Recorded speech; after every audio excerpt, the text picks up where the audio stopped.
Buenos días, mi nombre es Alejandra Lamoru Camerota, estudiante de la Universidad Tecnológica de Santiago en la carrera de medicina. El día de hoy les estaré hablando sobre los músculos extraoculares. Vamos a empezar hablando de que existen lo que son 7 músculos extraoculares u oculares extrínsecos. El músculo elevador del párpado superior y otros 6 músculos que son capaces de lo que es mover el ojo en casi todas sus direcciones. Que posee 4 rectos, en donde tenemos superior, inferior, interno y externo. También 2 oblicuos, el oblicuo mayor y el oblicuo menor, asociados asimismo con lo que es la órbita. Aunque estos no están insertados directamente en lo que es el globo ocular, hay algunos músculos menores. El músculo orbitario en la parte posterior de la órbita y los músculos tarsales superiores e inferiores. El tarsal superior suele describirse como lo que es una parte de lo que es el párpado elevador superior, mientras que el inferior se relaciona con los músculos recto inferior y el oblicuo menor. En su estructura general, lo que son los músculos extrínsecos del ojo se parecen a cualquier otro músculo esquelético, pero estos difieren en algunos rasgos, especialmente en lo que son detalles referentes a inervación y contracción. Ahora vamos a empezar hablando sobre el elevador del párpado superior. Es un músculo delgado, el cual posee lo que es una forma triangular. Se origina en la cara inferior del ala menor del esfenoides, por encima y por delante de lo que es el agujero óptico, y separado de él por la inserción del recto superior. En su inserción posterior tiene lo que es un tendón corto y estrecho. El músculo se ensancha primero lo que es gradualmente y después más bruscamente a medida que se proyecta hacia adelante, por encima del globo ocular. El músculo termina por delante en una aponeurosis anchas y algunas de sus fibras tendinosas pasan a lo que es la línea recta del párpado superior para insertarse en la superficie anterior del tarso, mientras que el resto se irradia perforando el orbicular de los párpados para pasar a la piel del párpado. El tejido conjuntivo que reviste lo que es la superficie del elevador del párpado superior se funde con el recto superior, donde los 2 músculos se separan para alcanzar sus inserciones anteriores. La fase situada entre ellos forma lo que es una masa espesa en la cual se inserta el fondo de saco conjuntival superior y que suele describirse como una inserción adicional del elevador del párpado superior.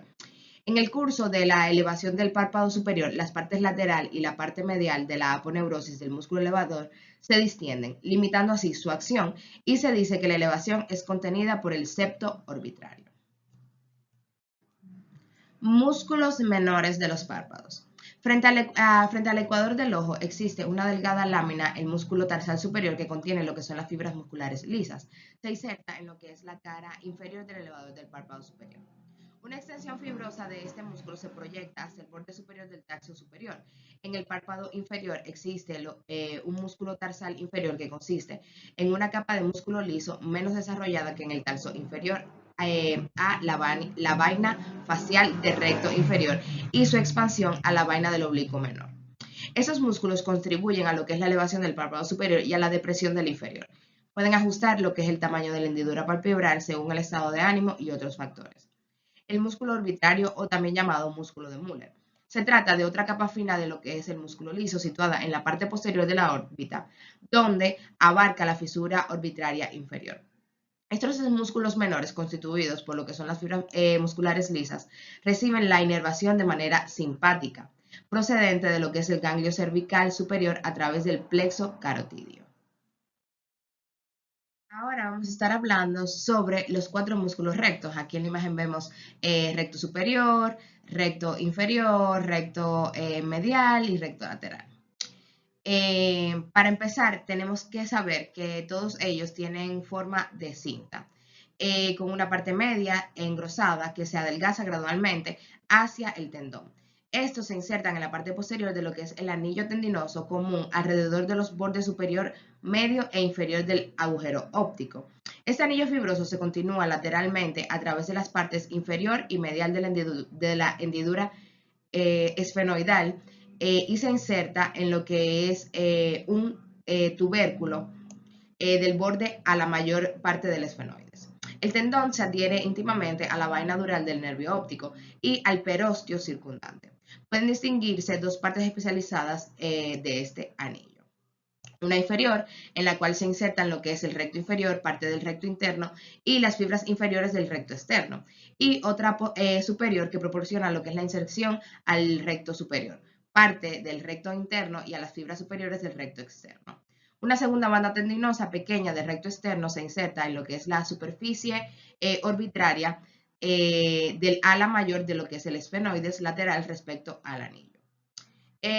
También cada uno de estos músculos pasa hacia adelante en la posición que indica su nombre para insertarse en la parte anterior de la esclerótica mediante la expansión tendinosa por detrás del borde de la córnea. Las distancias medias entre esta última y la inserción de los músculos son las siguientes. Por ejemplo, recto interno 5.5 milímetros, recto inferior 6.5 milímetros, recto externo 6.9 milímetros y el recto superior 7.7 milímetros. Oblicuo superior e inferior. Oblicuo mayor o oblicuo superior. Este es un músculo fusiforme y está situado en la posición superomedial de la órbita. Se origina en lo que es el cuerpo del efenoide superomedial respecto a lo que es el agujero óptico y a la inserción tendinosa del recto superior.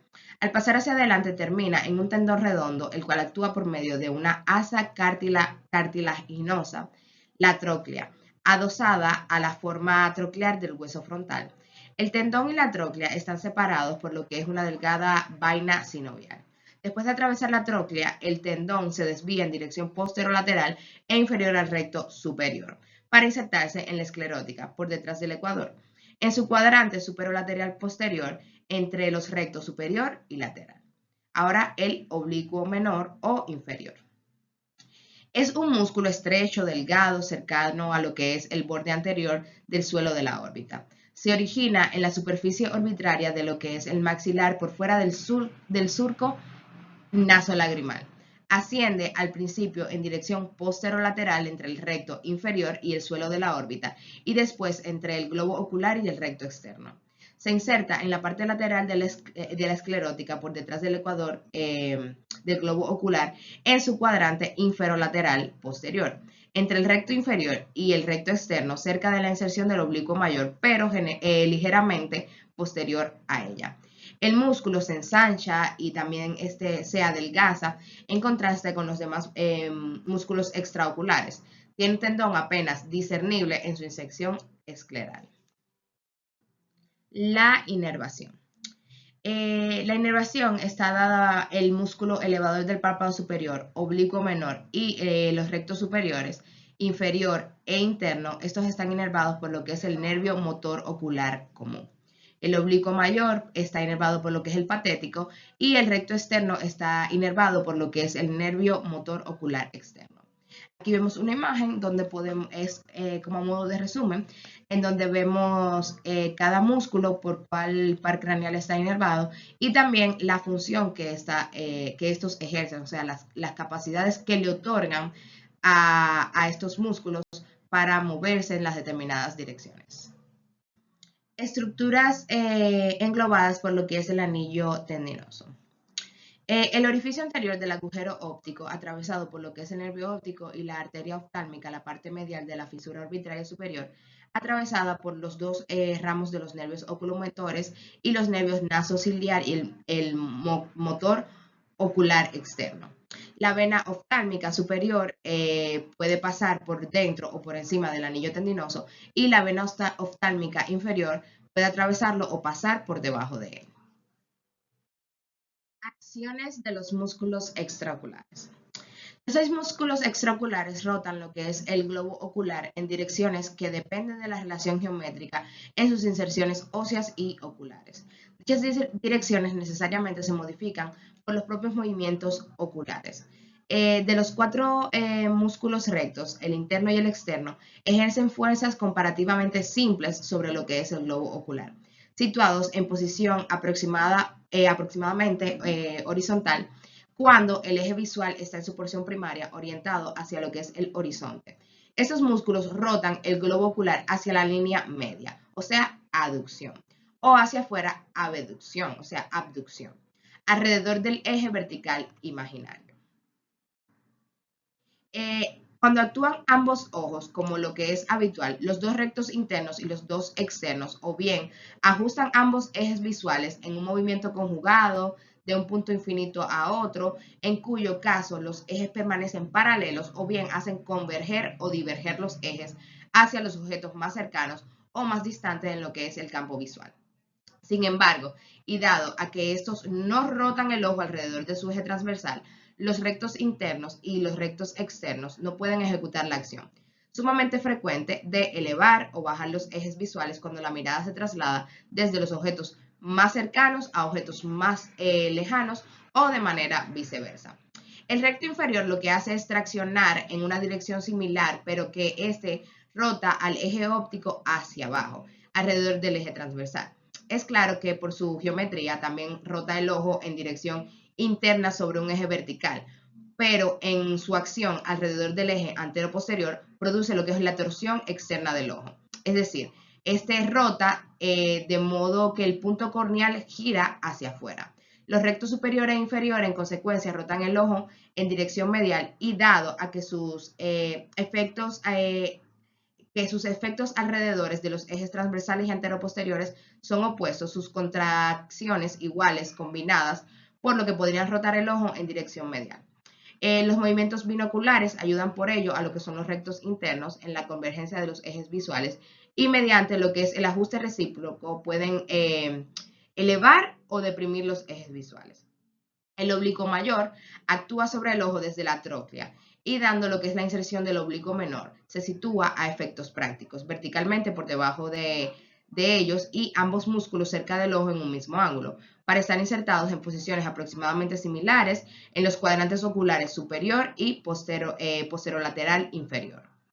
Respecto a lo que es el eje antero-posterior, no es difícil deducir que el oblicuo mayor continúa y actúa aisladamente. Este produce lo que es la torsión interna del ojo, mientras que el oblicuo menor lo que produce es la torsión externa, al igual que los rectos superior e inferior. Por tanto, los dos oblicuos producen movimientos de giro común al eje vertical, pero son fuerzas opuestas respecto a los rectos superior e inferior.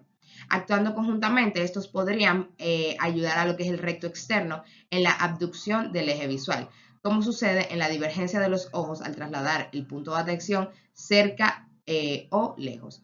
Asimismo, al igual que los rectos superior e inferior, las direcciones de tracción de los músculos oblicuos también varían con respecto a la posición del ojo. Se convierten casi en un elevador puro y un depresor cuando el ojo está en aducción. Aquí quise agregar esta imagen que nos explica un poquito de las acciones de los músculos. Por ejemplo, aquí vemos la dextrosupraversión, la supraversión, la levosupraversión, también la dextroversión y también la posición primaria de la mirada, también la levoversión, la dextroinfraversión, la infraversión y la levoinfraversión. Vemos que dextro es hacia la derecha, levo hacia la izquierda, supra que es hacia arriba, infra que es hacia abajo, también se puede llamar depresión, y la posición primaria o normal de la mirada. Vemos que también ocurren lo que son vergencias y también ocurren convergencias, divergencias y ciclovergencias. Hasta aquí sería mi exposición del día de hoy. Espero que sea de provecho y podamos aprender un poquitito más acerca de lo que son los músculos extraoculares del globo ocular.